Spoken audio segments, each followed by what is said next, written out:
Bezos and Lauren Sanchez are getting married in Venice, Italy this week, and the city's locals are pissed. Don't know if you've heard about this. This is kind of part of a broader protest movement that's happening around Europe about over-tourism. I don't know if you've heard. It's been fortunate for me. I'm about to be a tourist in Europe. Yeah. You might be sprayed with water pistols, I've heard. You know, last week the Louvre closed in Paris because the staff said, there's too many people coming. We're overwhelmed. We're stressed. Our mental health is suffering. We're not working today. Why do you think over-tourism is more of an issue now than it was 10 years ago, for example? I don't know. I would like to blame Instagram as part of it. Yeah. In that, for example, at the Louvre, everybody wants to go and get their selfie with the Mona Lisa. Do they give a shit about the Mona Lisa or not? Probably not. It's probably still part of the post-COVID boom, I would imagine. Yeah, and there's also that. So no one could travel for a couple of years and now everybody can if they've got the disposable income to do it, and, you know, flights are cheap in certain parts of the world and da-da-da-da-da. So maybe that, but also back to Jeff and Lauren. Yeah. So this is a huge, huge deal. The protests are just one aspect of this whole situation. But if you've been hearing about Lauren Sanchez, Jeff Bezos, obviously you'll be familiar with him. He is the third richest man in the world. He's 61 years old and he founded Amazon.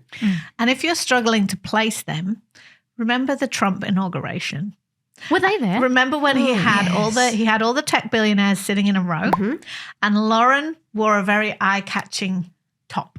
Yes. And most of the headlines at the inauguration were actually about Lauren Sanchez's boobs and how Mark Zuckerberg was looking at them rather than about anything else. It's true. She's 55 and their origin story, Blue Origin, is very interesting actually. He was previously married to Mackenzie Scott for 25 years. Since their divorce, and she got many billions of dollars, she was instrumental in when he founded Amazon. She was very much involved in that, and she got a huge payout when they divorced.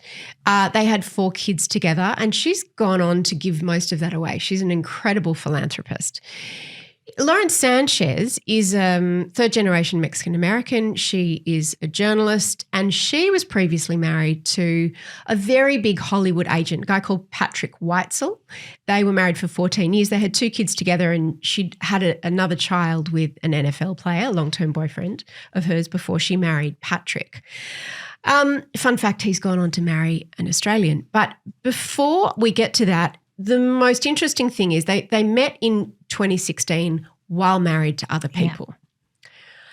It was at an Amazon party for the film Manchester by Sea, and at the time Patrick Weitzel had a few of his stars that he represented in that film, and both of them were married.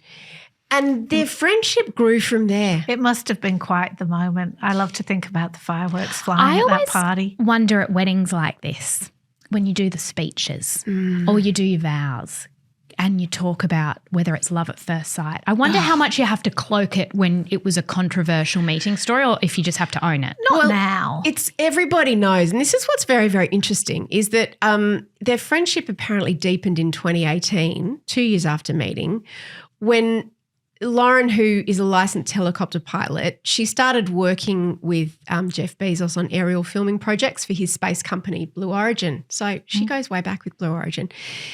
So they were both kind of essentially having this affair. I think we can clearly say that. In 2019, something really interesting happened. They both suddenly announced their divorces from their partners, because what happened is that some very intimate texts and photos on her phone were somehow fell into the hands of her brother, who then tried to sell them to the National Enquirer. Yeah. Their hands were forced. I missed that. By brotherly betrayal. There was dick pics involved, there were nude selfies, and one of the very famous texts, do you remember this, I love you, alive girl? No. He called her a live girl. And there's a really great profile of her in The Cut this week where they sort of interview a lot of people who've already known her, and this idea of her being a live girl. Everyone that has ever known her says that she's always been a hustler in a good sense, but she's always incredibly charismatic, very magnetic, the life of the party, lights up every room, full of energy, wildly ambitious, like never takes setbacks badly, just will always come back and be like, she's done all sorts of really interesting things in her life. So this idea of a live girl, Heathen was kind of like a geeky, nerdy Amazon tech billionaire. He's had a total rebrand. Yeah. He glowed up. She's always been quite very glowy, and I've watched a lot of videos about her facial transformation.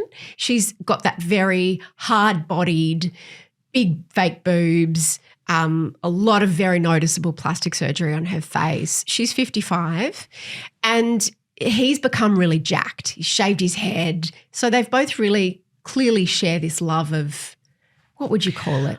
Aesthetics. Yeah. What do we know?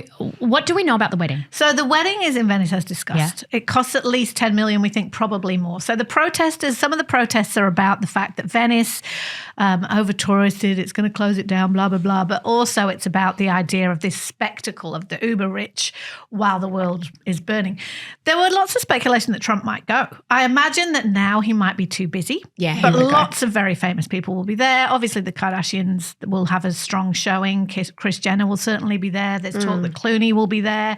There's like a lot of people, a lot of very famous, great and good will be there. It's all going to be in vogue because Anna Wintour, who has had this, one of the things I find fascinating, if you're wondering why we're telling you about all this, it's going to be everywhere you look by the end of this week because this wedding lasts for 3 days and it's going to be on every screen because people want to distract themselves from the terrible things going on. But one of the reasons I find them fascinating, my current obsession is like the sort of women in the culture who are looming large. And Sanchez is a really interesting one of those because it would have been not that long ago that there would have been something kind of shameful about and gold diggery about this other woman who stole Jeff Bezos away, and they would kind of hide their light under a bushel a bit.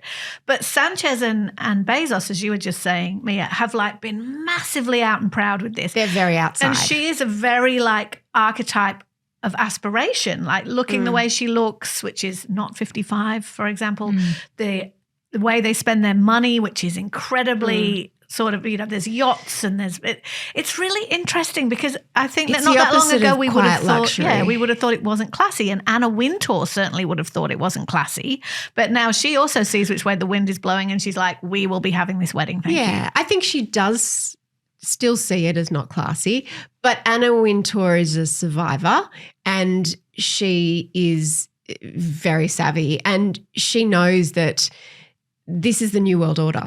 In MAGA world, it's not about quiet luxury. They have a wide philanthropic arm and she calls herself a philanthropist. She also just wrote a children's book about a fly who goes to space.